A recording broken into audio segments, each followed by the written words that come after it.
Hello tout le monde et bienvenue sur Daily Baby, la chaîne où on débriefe nos lectures et où l'on utilise les romans pour parler des petites et grandes choses de la vie. Je ne sais pas si je suis la seule dans ce cas, mais je me suis souvent demandé comment éviter les remarques racistes ou donner tort aux préjugés et aux statistiques qui disent que les Noirs sont moins bons à l'école, qu'ils sont pauvres, qu'ils parlent fort, etc., etc. Bref, je me suis souvent demandé comment je peux agir au quotidien pour faire oublier ces préjugés racistes, mais sans changer ma personnalité ou oublier, voire renier ma culture. Mais en lisant The Black Kids de Christina Ammons Reid, je me suis rendu compte que les personnages du roman se posaient exactement les mêmes questions. Donc je me suis dit qu'on pouvait débriefer de The Black Kids tout en discutant de racisme ordinaire et de ce combat intérieur entre être un noir et être un bon noir. Bref, prenez votre thé, votre café ou un truc à grignoter et on y va.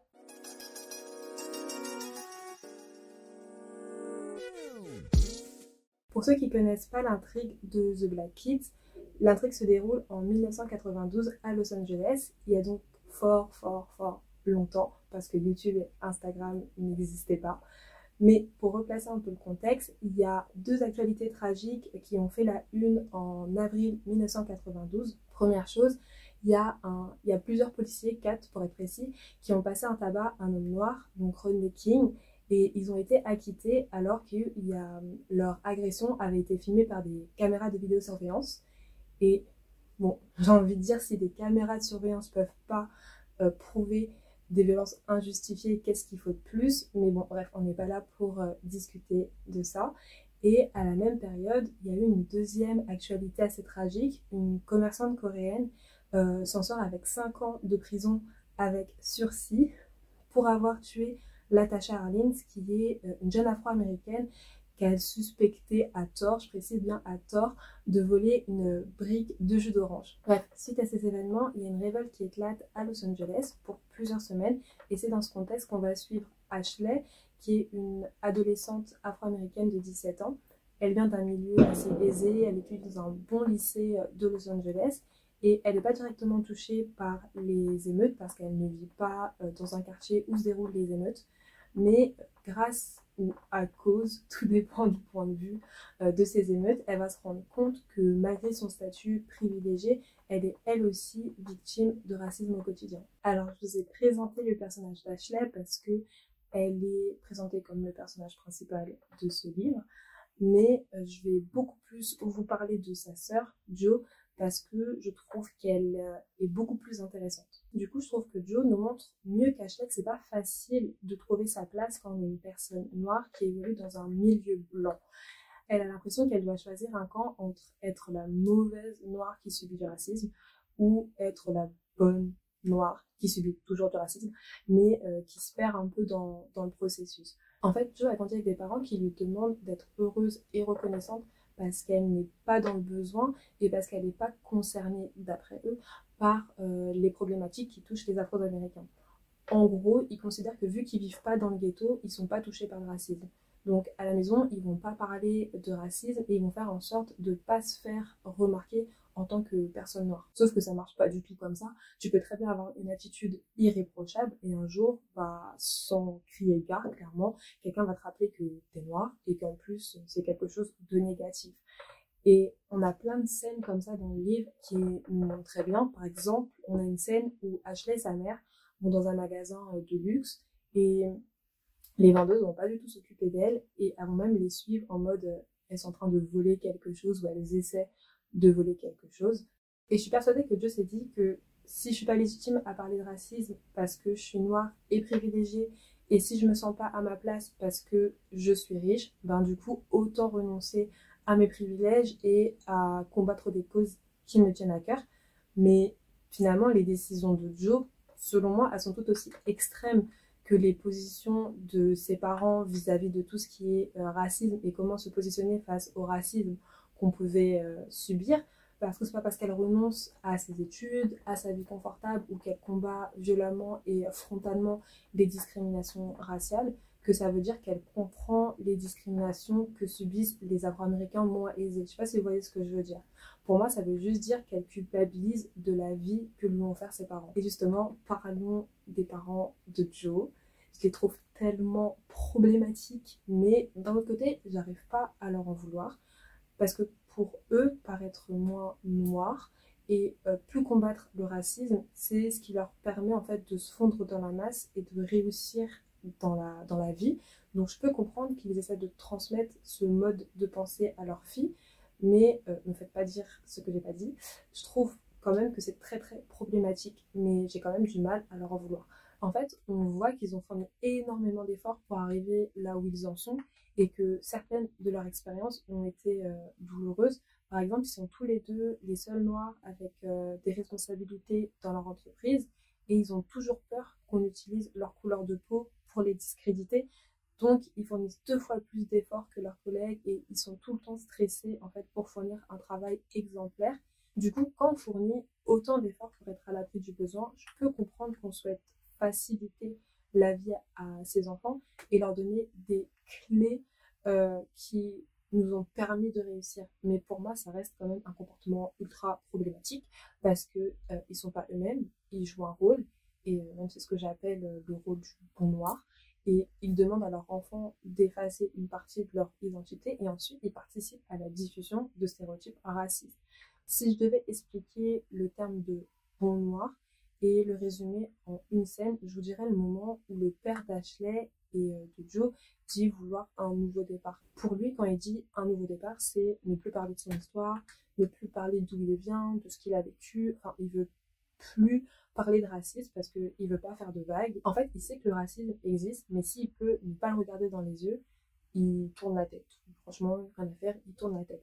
Lui, il veut simplement que la planète oublie qu'il est noir, même si ça signifie qu'il doit lui aussi oublier qu'il est noir, que sa famille est noire et qu'il doit encaisser le racisme en fait sans faire de bruit, en silence. Sauf que lorsqu'il choisit de pas être noir, lui et sa famille font aussi le choix en fait de discriminer des Afro-Américains qui sont moins aisés qu'eux. Et du coup, c'est ça qui va me permettre de parler d'Ashley parce qu'elle excelle dans le fait de discriminer les personnes qui lui ressemblent. Donc H, elle est dans un lycée qui est UP où il y a majoritairement des personnes blanches, mais il y a aussi des personnes noires et elle a énormément de préjugés sur eux sous prétexte qu'ils sont noirs et qu'ils ne viennent pas d'un milieu aisé comme elle. Enfin bref, elle veut pas devenir amie avec les lycéens noirs, clairement, et il me semble même qu'à un moment, elle dit qu'elle veut les éviter. Bref, et c'est là en fait qu'on voit à quel point l'intersectionnalité, c'est pas quelque chose à prendre à la légère. Pour ceux qui connaissent pas ce terme, l'intersectionnalité, c'est lorsqu'une personne subit simultanément plusieurs formes de discrimination.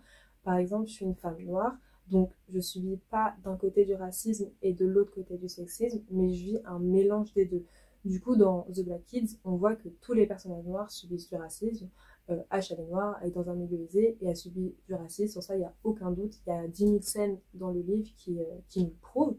Mais elle vit un racisme qui est différent des autres noirs de son lycée parce qu'eux viennent de classes populaires. Donc, eux, ils vivent un racisme qui est propre aux personnes noires et pauvres. Et du coup, dans le livre, on voit très bien que il est possible, même pour Ashley, en fait, d'avoir des préjugés et des comportements racistes envers les autres personnes noires de son lycée. Du coup, le roman, il aborde énormément de sujets liés au racisme, mais ce sont vraiment ces 3 sujets qui m'ont fait le plus réagir parce que depuis tout à l'heure, je dis que le comportement d'Ashley et de sa famille sont problématiques, mais je m'identifie énormément à leur façon de penser et à leur mentalité parce que je me souviens au collège et au lycée, je voulais absolument me détacher de la communauté noire parce que tout ce que je voyais, tout ce que j'entendais sur les noirs, c'était négatif. Les noirs sont violents, les noirs sont bêtes, les noirs n'aiment pas lire, les noirs foutent la merde, les noirs ci, les noirs ça, enfin bref, j'entendais rien de positif. Et je voulais pas m'associer à quelque chose de négatif, clairement. Donc je faisais totalement le contraire. Et je traînais avec des bonnes personnes, du coup pour être vue comme une bonne personne. Mais c'est pas pour autant que ça m'énervait pas quand les noirs ou même les blancs me disaient que j'étais pas genre noire. J'étais clairement toujours à ça d'exploser parce que je voulais être parfaite et ben c'est pas possible d'être parfaite, donc voilà. Et finalement, c'est vraiment à la fin du lycée, voire même surtout à la fac, en rencontrant des personnes qui me ressemblent, à partager un peu nos expériences, nos parcours, à échanger des séries, des livres, des chaînes YouTube avec des personnes noires qui, selon moi, donnaient une bonne vision en fait de la communauté afro, que j'ai commencé à me dire qu'il n'existait pas genre un seul type de noir, mais qu'on pouvait finalement être noir sans avoir à prouver quelque chose à l'humanité. Et du coup, c'est pour ça que j'ai vraiment du mal à en vouloir aux parents d'Ashley. Enfin bref, tout ça pour dire, le roman il aborde quand même des thèmes qui, selon moi, méritent d'être abordés, mais la lecture elle a été assez mitigée parce qu'il n'y avait pas d'éléments perturbateurs ou de rebondissements, ce genre de choses. L'intrigue elle commence au début des émeutes et elle se termine à la fin des émeutes, mais les émeutes ne sont pas le sujet principal du livre. Du coup, si vous avez trouvé le sujet principal de The Black Kids, partagez. Parce que moi, tout ce que j'ai vu, c'est Ash et ses problèmes de famille. Ash qui attend ses dossiers d'inscription pour rentrer à la fac.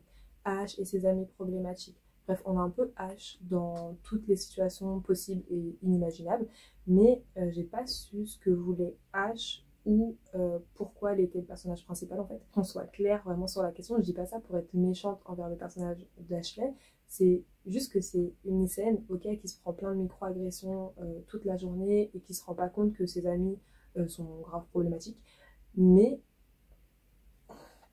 j'ai trouvé que Ash, qu'elle avait pas de personnalité en fait. J'ai trouvé qu'elle était plate, qu'elle était passive et en fait elle est capable de prendre aucune décision et à cause de ça, l'intrigue elle est super super super lente. Du coup j'ai eu beaucoup de mal à m'attacher à son personnage et j'aurais préféré voir Jo, donc du coup Jo qui est la sœur de Ash, en personnage principal parce que j'ai trouvé que la relation de Jo avec ses parents ou son engagement envers le racisme ou la réflexion qu'elle peut avoir par rapport à son statut de personne aisée font d'elle en fait un personnage ultra intéressant et ça a mérité selon moi d'être un peu plus poussé. Je sais pas ce que vous en avez pensé parce que j'ai vu pas mal d'avis en disant que le personnage de Ash il était super etc. Donc est-ce que je suis vraiment la seule à avoir préféré Joe à Ashley? Enfin je sais pas, dites-moi ce que vous avez pensé de ce personnage parce que ça me laisse tellement perplexe, j'ai besoin de savoir. Bref, j'ai mis 2,5 étoiles à The Black Kids. Le roman aborde énormément de sujets liés au racisme, donc le colorisme, les violences policières, le racisme ordinaire, le racisme au travail, les préjugés racistes liés au sport. Enfin bref, il y a énormément de sujets qui sont abordés dans le roman. Et c'est pour ça en fait que j'ai mis la moyenne. Mais à côté de ça, je trouve que l'intrigue était assez pauvre et que les dialogues ne semblaient pas constructif, que ce soit pour l'intrigue ou même pour la construction des personnages.